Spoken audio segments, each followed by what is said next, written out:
On the morning of July 25th, 1946, a column of water weighing roughly 2 million tons rose a mile into the sky over a quiet lagoon in the Pacific. When it crashed back down, an entire fleet of warships was gone. Aircraft carriers, battleships, submarines, some of the most storied vessels of the Second World War, dragged to the floor of Bikini Atoll on purpose. That was almost 80 years ago, and those ships are still down there, sitting exactly where they sank. Nobody has ever moved them. So why has no one ever brought them back up? In the summer of 1946, the war was over.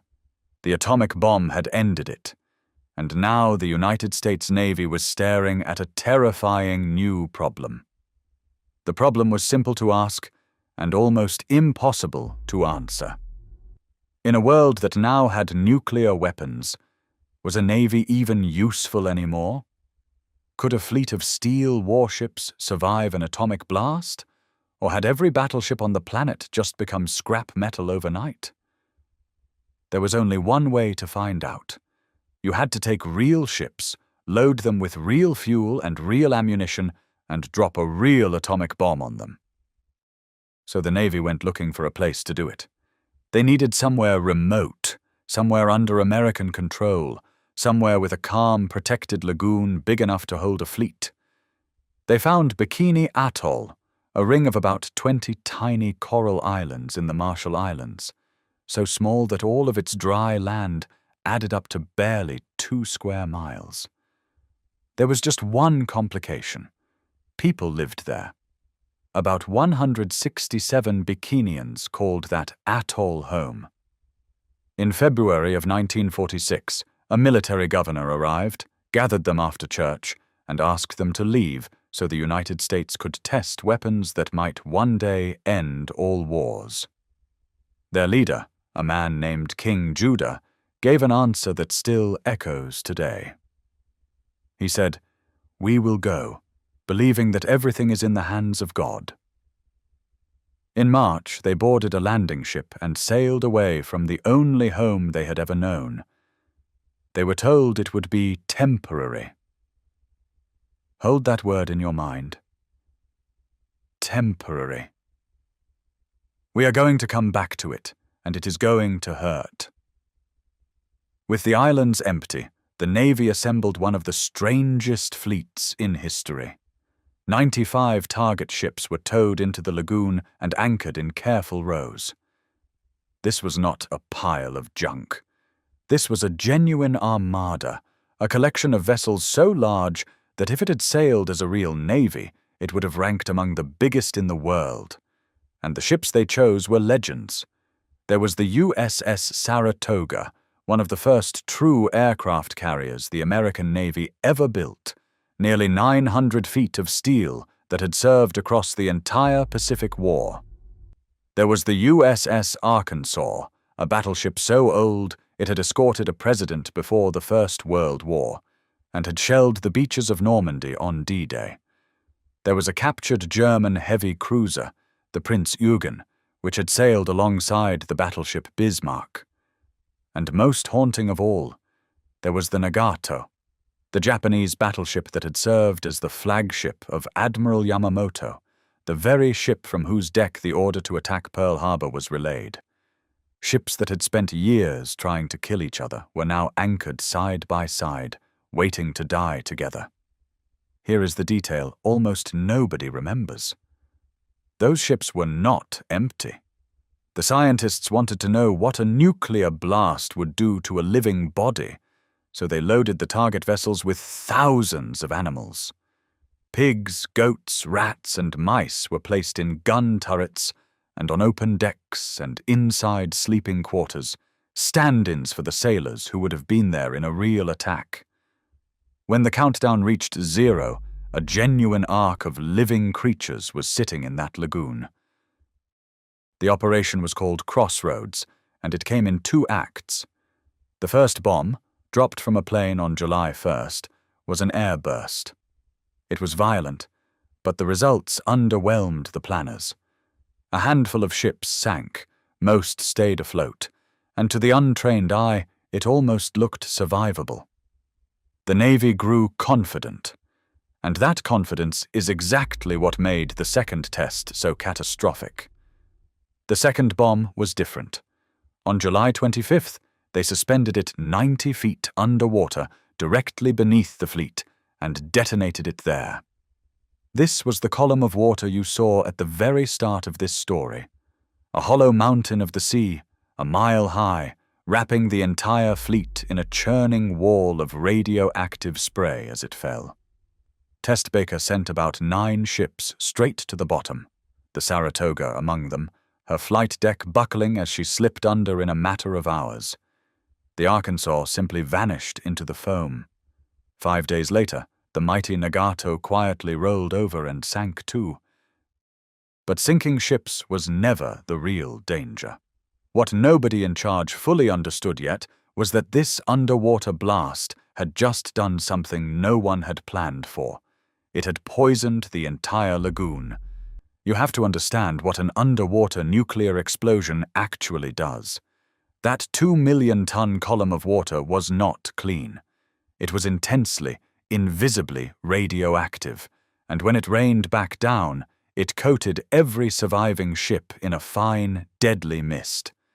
The decks, the guns, the passageways, all of it was now contaminated in a way that scrubbing simply could not fix. The man who would later chair the United States Atomic Energy Commission described that second test as the world's first nuclear disaster. Think about that for a second. The people running the experiment did not have a word for what they had unleashed, so they invented one. And this is where we find the first real answer to our question. Because the Navy did try to save these ships. They tried hard. In the weeks after the blast, sailors were sent aboard the contaminated vessels with brushes, hoses, lye, and seawater, ordered to scrub the radiation off by hand. It did not work. Every time they cleaned a surface, radiation from somewhere else on the ship bled back onto it. The young men doing the scrubbing had almost no protection, often just ordinary work clothes, and many of them had no real idea what they were being exposed to. Day after day, they scrubbed ships that would not come clean. You would think someone would have called it off sooner. It took weeks. Finally, on the 10th of August, the Navy admitted defeat and stopped the decontamination work entirely. The ships had won. They were too poisoned to save. So think about the situation the Navy was now in. They had a lagoon full of radioactive warships, thousands of miles from anywhere, that no one could safely board for long, let alone repair, refloat, and sail home. The most contaminated vessels could not even be brought into a normal harbor. What do you do with a fleet that is too dangerous to keep and too dangerous to move? While the sailors had been scrubbing decks in the Pacific, a decision was quietly forming back in Washington, and it would seal the fate of these ships for good. The Navy made its choice. The most contaminated survivors would be towed a few hundred miles to a neighboring atoll called Kwajalein, where their fuel and ammunition could be offloaded in cleaner water, and the ships that had already sunk at Bikini, the Saratoga, the Arkansas, the Nagato, would simply be left where they lay. The lagoon was, in effect, declared a graveyard. Now you might be thinking that surely, over 80 years, someone could have gone back and raised at least a few of them. And this is the part that surprises people. Out of that entire fleet, only a single vessel was ever successfully raised at Bikini, a submarine, and even she was just towed away and sunk again somewhere else as a target. Every other ship stayed put. The captured cruiser Prince Eugen makes the point perfectly. She survived both atomic blasts. She was still floating, but she was far too radioactive for anyone to safely climb aboard and patch the slow leaks in her hull. So all anyone could do was watch. On December 22, 1946, 5 months after the tests, she quietly rolled over and capsized in the shallows off Kwajalein. To this day, her propeller blades still break the surface of the water. Nobody stopped it, because nobody safely could. That is the mechanical answer to why the ships are still there.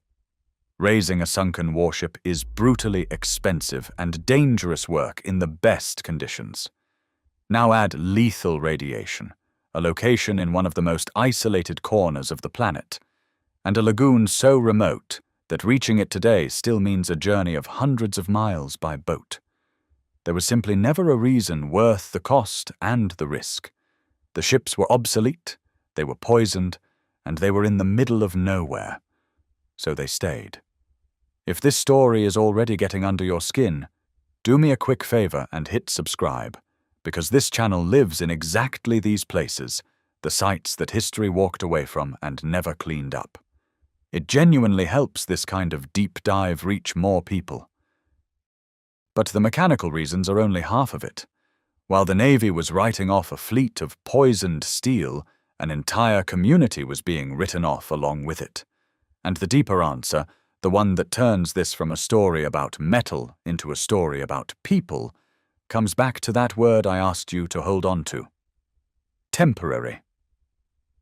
The Bikinians never went home.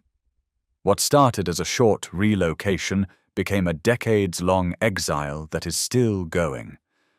The island they were first moved to could not grow enough food, and they nearly starved. They were moved again and again.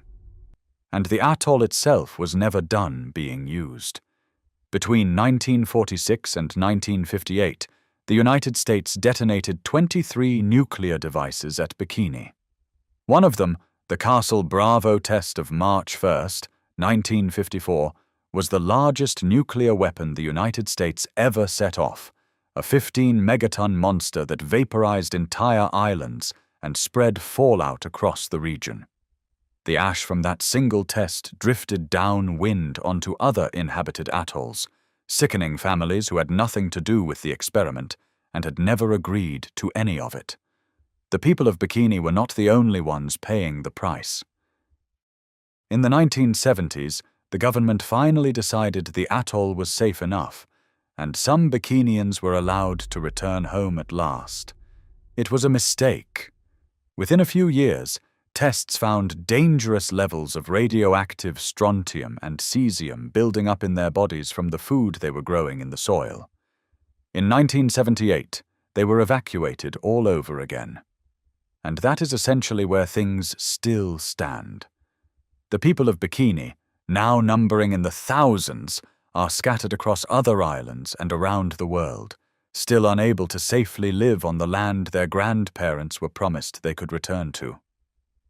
The wrecks in that lagoon are not just old warships. They are the reason a community can never go home.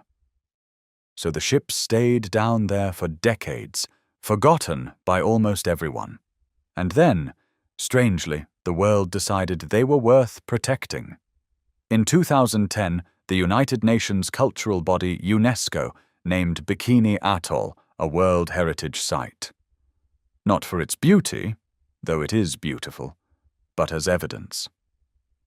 The sunken fleet and the enormous crater left by Castle Bravo were recognized as physical, undeniable proof of the dawn of the nuclear age, a warning frozen at the bottom of a lagoon. And that status changed everything about the wreck's legal future. They were no longer just abandoned metal that a salvage company might chop up for profit. They were now a protected monument.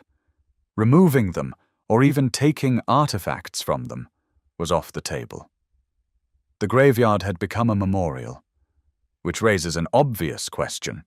If the ships are protected, and the radiation was so deadly, how on earth do people dive them today? Because they do. Here is the truth that gets flipped around in almost every version of this story you will hear. The wrecks themselves are no longer the dangerous part. Decades have passed, the most intense isotopes have decayed, and the deep water of the lagoon actually acts as a shield, absorbing radiation. Divers who visit report background levels in the water roughly comparable to an ordinary city. The real hazard now is not the steel, it is the dirt. The soil on the islands still holds pockets of radioactive cesium, which is why every visitor is given the same strict warning. You can swim, you can dive, you can walk the beach, but do not eat the coconuts, do not eat the land crabs, and bring every scrap of your own food and water with you.